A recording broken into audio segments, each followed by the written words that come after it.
ராசி மற்றும் லக்னக்காரர்களுக்கு இந்த ஆகஸ்ட் மாத பலன்கள் எப்படி இருக்கு? ஸோ 12ஆம் இடத்துல ராகு இருக்காரு.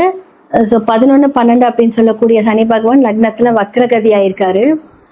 இந்த காம்பினேஷன் எடுத்துக்கிட்டீங்க அப்படின்னா தூக்கம் கெட்டுரும் ஃபர்ஸ்ட். அடுத்தது வந்து பாத்தீங்கன்னா ராகு அப்படிங்கிறது 12. அப்போ வந்து ராகு அப்படிங்கிறது வந்து பாத்தீங்கன்னா முதுகெலும்பு, அதுவுமே பாதிக்கப்படும். கரெக்டா உட்கார முடியாது, படுக்க முடியாது, தூங்க முடியாது, ஏதாவது ஒரு ஸ்ட்ரெஸ் கொடுக்கும். ஏன்னா ஜென்ம சனி வேற உங்களுக்கு. அப்போ உங்களுடைய லக்னாதிபதி 5ஆம் இடத்துல உச்சமா இருக்காரு. அப்ப 6க்குரிய சூரியன் வந்து 5ஆம் இடத்துல இருக்காரு. அப்ப 6ஆம் இடம் வந்து உங்களுக்கு 5ஆம் இடத்துல குருவோட இணைந்து இருக்கிறார். அப்ப 4க்குரிய புதனும் வந்து பாத்தீங்கன்னா 5ஆம் இடத்துல இருக்கு. ஸோ உங்களுடைய 3, 8 அப்படின்னு சொல்லக்கூடிய சுக்கிரன் வந்து உங்களுடைய 7ஆம் இடத்துல போய் நீசமாயிட்டாரு. இந்த காம்பினேஷன் வந்து பாத்தீங்க அப்படின்னா இந்த மாதம் தேவையில்லாத வீண் விரயங்களை கொடுக்கும். மன ரீதியான ஒரு போராட்டத்தை மீனத்துக்கு கொடுக்கும். ஓகே, 5ஆம் இடத்துல குரு இருக்கே, பார்வை செலுத்துகிறாரே அப்படின்னா அந்த பாவங்கள் எல்லாம் ஓகே. ஆனா லக்னாதிபதி உச்சமாக இருந்தாலும் 6 அப்படின்னு சொல்லக்கூடிய சூரியன் குரு இணைவு இருக்கும் போது குரு என்ன ஆவாரு?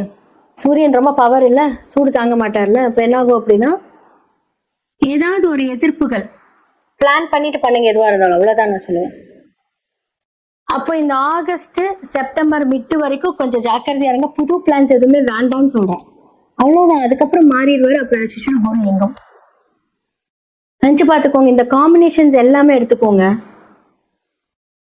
நம்ம நாட்டுல பெருசா ஒரு விஷயங்கள் நடக்குது அப்படின்னா நமக்கு அதோட பாதிப்புகள் நமக்கு சொந்த வாழ்க்கையில் நடக்கும்.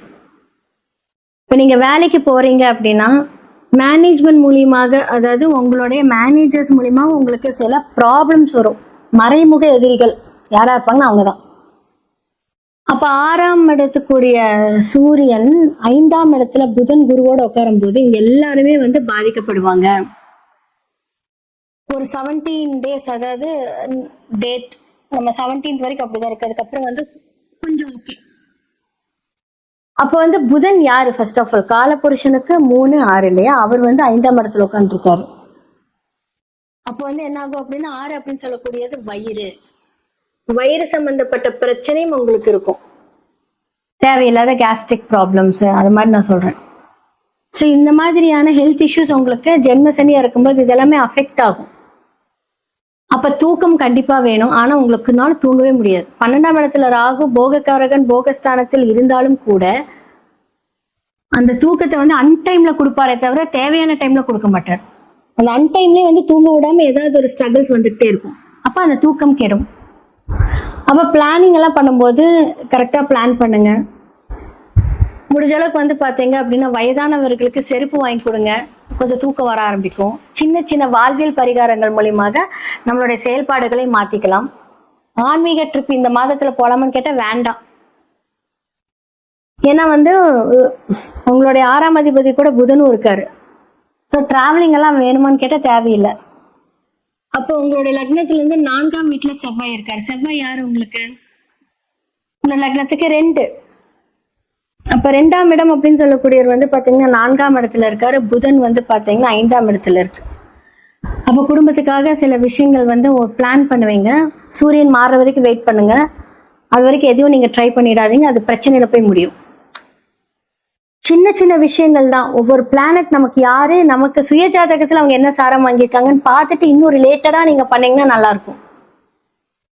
என்னைக்குமே வந்து மீன லக்னக்காரர்கள், மீனராசிக்காரங்க கொஞ்சம் ரொம்ப நல்லவங்க. ஏதாவது வந்து ஏன்னா காலபுருஷனுக்கு 12ஆம் இடம். அப்ப வந்து என்னன்னா அவங்க இதுக்கு சொல்லுவாங்க என்னன்னா மீனத்தை வந்து கழுவுற மீன்ல நழுவுற மீன் சொல்லுவாங்க. இது வந்து எப்படி எடுத்துக்கலாம் அப்படின்னா இது வந்து ஒரு பிரச்சனையே வேண்டாம், என் வாழ்க்கை நிம்மதியா இருக்கணும்னு நினைக்கக்கூடிய ஒரு பர்சன் நீங்க. அதனாலதான் அவங்களுக்கு அந்த கேப்ஷன் வந்து சொல்றாங்க. அது என்னதான் அது கிண்டலா சொன்னாலும் வந்து பாத்தீங்கன்னா பொதுவா நீங்க அப்படிதான். நல்ல மனசு உங்களுக்கு இருக்கு பொதுவாவே.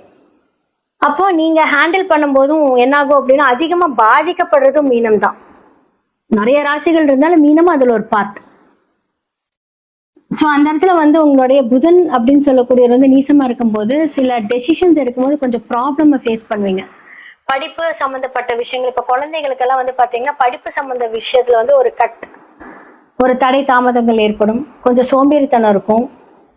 ஸோ நீங்க பெண்களா இருக்கீங்க அப்படின்னா திருமணம் அப்படின்னு சொல்லக்கூடிய விஷயங்கள் 4ஆம் இடத்துல இருக்கும்போது உங்களுடைய லவ், உங்களுடைய மேரேஜ் வாழ்க்கை, இல்ல நீங்க மேரேஜ் பண்ணிக்க போறேன்னு சொல்லி வீட்டுல சொல்றீங்க அப்படின்னா இந்த சொல்லுங்க.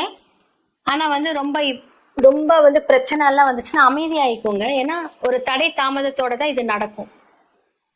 ஸோ படிப்பில் கவனம் செலுத்துங்க. ஹார்ட் ஒர்க் பண்ணீங்கன்னா சனி பகவான் உங்களுக்கு எல்லாமே நல்லது பண்ணிடுவாரு. எவ்வளோக்கு எவ்வளோ உடல் உழைப்பு. 7 நாட்டு சனி, சனி யாரை பார்க்குதோ இவங்க எல்லாம் வந்து பார்த்தீங்கன்னா வாக்கிங் போங்கன்னு தான் நான் பெஸ்ட்டாக சொல்லுவேன் எல்லாத்துக்குமே. ஏன்னா நீங்கள் வந்து வேர்வை வெளியே வரணும், வீட்டில் ஹார்ட் ஒர்க் பண்ணணும். எவ்வளோக்கு எவ்வளோ வேர்வை வெளியே கொண்டுட்டு வரீங்களோ கண்டிப்பாக உங்களோட பிரச்சனை எல்லாமே சரியாயிடும். இதுதான் பெஸ்ட் பரிகாரமே.